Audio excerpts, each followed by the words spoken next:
Oh, and he had some cocaine, and he had 450 counts of child pornography. His bond's about $2.5 million.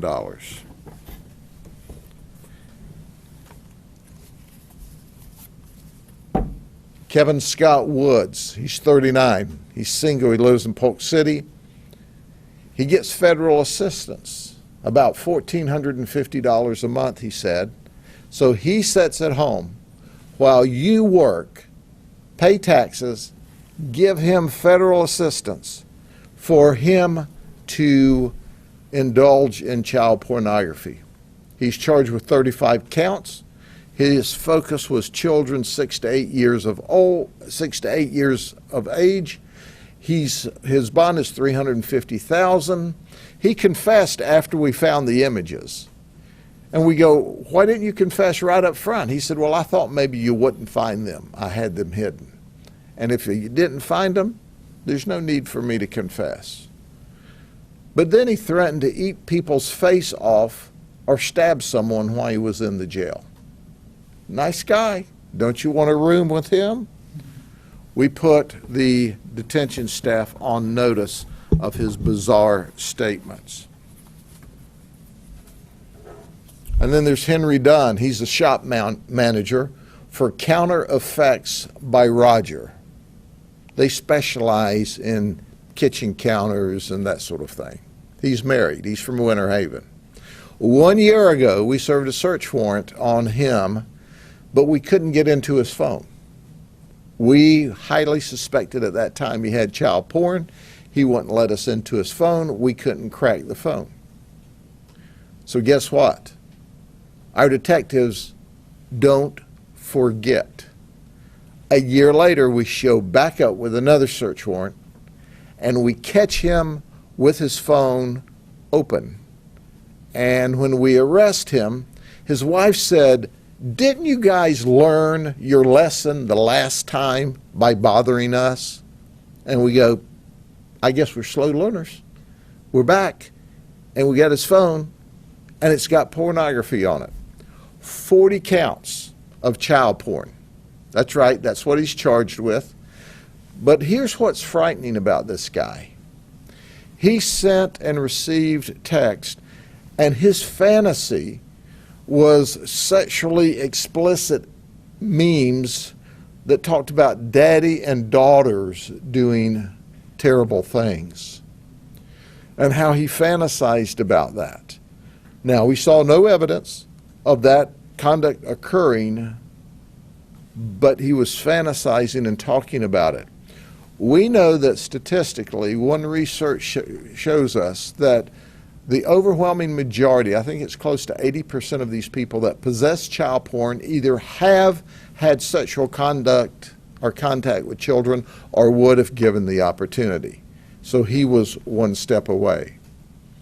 So he was charged with promotion as well as 40 counts of child porn. And we also found cannabis at his house. His bond was $616,000. Some people never learn. Just think about it. Just think about this. So the sheriff's office shows up at your house with a search warrant a year ago, and you escape criminal prosecution because we can't get into your phone.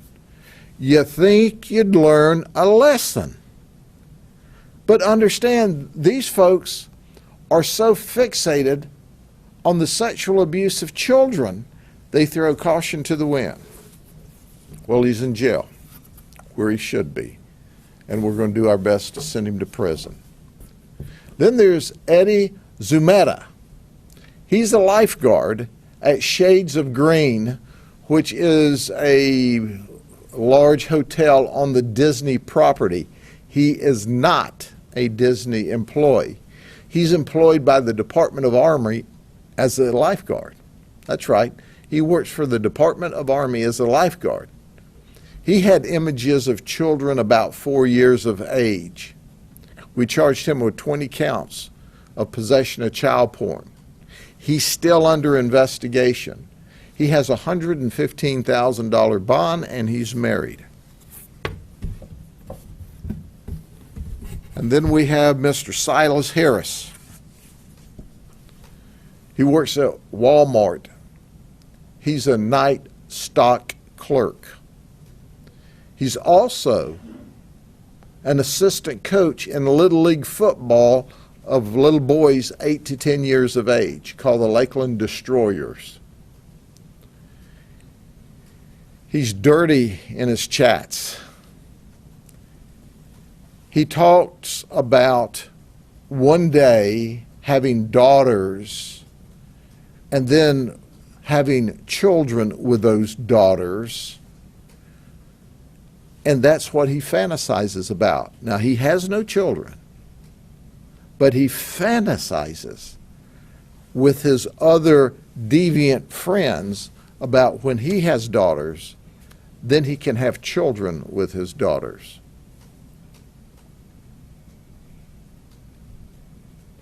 When we talked to him about this, he said he didn't want to talk about his child porn. And they go, well, why not? He said, because that Grady Judd is ruthless. That is the greatest Christmas present I've received or will receive this year, for the child pornographers to recognize that I'm ruthless. No, I'm only the ruthless coach. My great detectives are the ones that are ruthless toward those that they can arrest for child pornography. He had 662 counts of child pornography. Knowing we're ruthless, he still possessed child porn. Silas, we arrived. Merry Christmas. Our Christmas present to you is a jail cell and ultimately state prison. Just consider it the Christmas present that keeps on giving. And then the next man that I want to talk to you about is the one that we did a press release on, and we called him the bad turkey at Thanksgiving. This is Sean Fitzgerald. He was a teacher at Lakeland High School. He was a varsity soccer coach at Lakeland High School. He was a youth director at the First Methodist Church in Bartow. Originally, we charged him with 408 counts of child porn. We told you that he was a deviant of monumental proportions. He liked to be around children. We still have found no evidence and had no one come forward to say that he acted out against their children, and hopefully that's a good sign that it didn't happen. If he did, we need to know. But I told you he was still under investigation. We have added another 389 charges of child porn on top of the original 408 charges. And guess what? We haven't gotten through all of his device yet. There still could be more charges. He's still under further investigation. He focused on child porn with children between 18 and 24 months. What was shocking about him, the detective said when you look at child pornographers, many of them will focus in a certain age bracket. And for all this porn that he had, they estimated that about 80% of it was very, very young children. He's currently got a bond of $3.9 million. He's married. He lived in Lakeland. Right now he lives in Frostproof in the county jail, the South County Jail. But our last example today was an arrest we made last night. And it epitomizes exactly why we do this. Daniel Sweeney, he's 48. He is a registered sex offender. The Winter Haven Police Department arrested him for 10 counts of child porn in 2007. He got him an attorney, and it took to 2012 for him to be adjudicated. But he went to prison on a 5-year sentence. And he was released at just over 4 years because they get gain time for good conduct. But did I point out to you, we got some legislators that think that we don't give them enough game time. Okay? So pay attention to your legislators this session that wants to let these kind of guys out of prison even sooner. But he had what started out as 5 more years of probation, but he violated his probation. So he ended up having his probation extended by the courts. He ended up with 12 years of probation. And guess what happened yesterday? We received a tip that he was involved in video voyeurism. That's right. What we found is children he had access to in the neighborhood. He had videoed them nude. Did you hear me? Did you hear me? So we arrested him for violation of his probation. He's a registered sex offender that was living in that neighborhood. We still have him under investigation. We saw the nude pictures of the very young girl that he took photographs of, and he confessed. And he said, just go ahead and send me back to prison. I've relapsed. No, you haven't relapsed. You were lapsed the whole time. But this is what happens with these kinds of people. If they're not locked up, they're going to engage in child pornography or worse. Did you hear me say one research tells us that 80% of these folks have had inappropriate, illegal contact with children or would given the opportunity? Here's your sign. And this is why we do it. And we've got him locked up in jail. This is not only our Christmas present to him, but it's our Christmas present to the children in the neighborhood, because we got a deviant away from them. It makes me angry when you think about it, and I'm certain it makes you angry as well. So this time we get a high school coach, a youth minister, a youth football coach, a lifeguard, and military veterans, retired military veterans, all deviants. So at the end of the day, the investigation goes on, and here's our warning. We're not done yet. And to quote our predator, that Grady judge is ruthless. Believe it. Believe my detectives are all ruthless. We're coming after you all. And if you didn't go to jail this time, you'll go to jail next time. We don't give up. Any questions? How did the guy get the video of the girl? Was he sneaking around, peeking through windows? Or? Well, we're not going to release how he did that because, for obvious reasons, but we can tell you that he surreptitiously took video of children he had or a child he had access to in the neighborhood. Without going too far into it, is it fair to say undercover detectives sort of made contact with these guys and it goes from there? We received tips. And when we received tips that they were engaged in this conduct, we established probable cause. We worked with Brad Copley, who is our prosecutor at the state attorney's office, and were able to obtain search warrants for their homes and their devices. And when we arrived, we seized their devices and found the child pornography. It's a straight up, open and shut type of case. I know you've been doing this a long time, but just, you know, when you hear the ages of these kids, the things these guys want to do, the fact that that stuff even exists out there, I mean, it's just kind of stomach turning. Just, I mean, your just reaction to it. Well, to say you're angry with these people is certainly an understatement. The reality is they're prowling around online. We have pushed and pushed and pushed with the federal government to change the rules.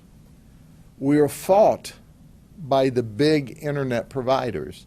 You see, there's algorithms that all of these internet providers can read, they could stop the transmission of child pornography in its tracks so people could not move child pornography. But they don't. And we're not catching all of them. And we're not identifying these babies. But the most horrific thing to me is when I talk to my detectives and our prosecutor, and he says, when you now with modern technology, you have sound. When you hear the baby screaming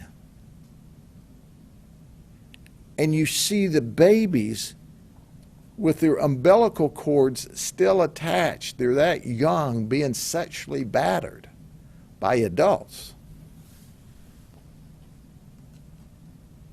your level of anger is just unexplainable. But our detectives are the ultimate professionals, and you can't lose your cool or they win. So we maintain our cool, and we make great cases. But understand, when we're talking about this, what a horrific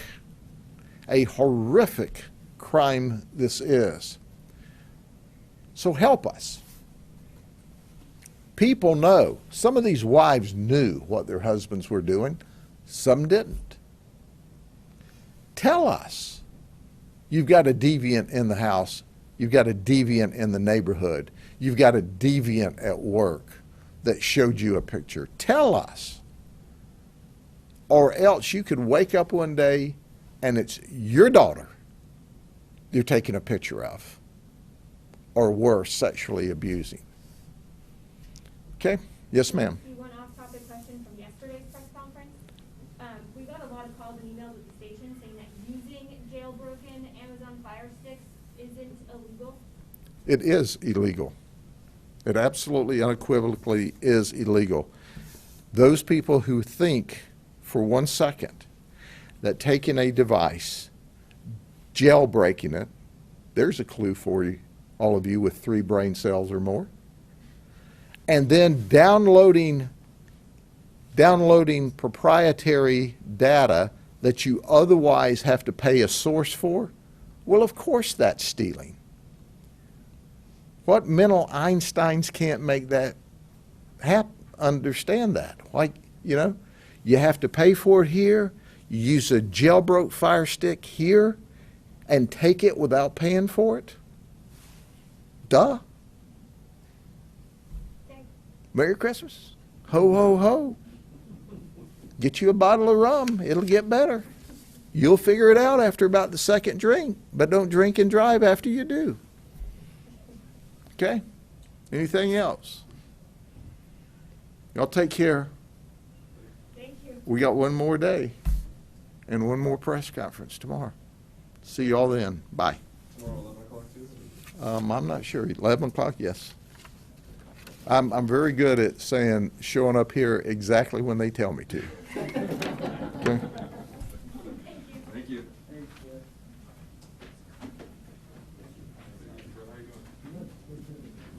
Here's the news releases for both cases, the primary one and the second one.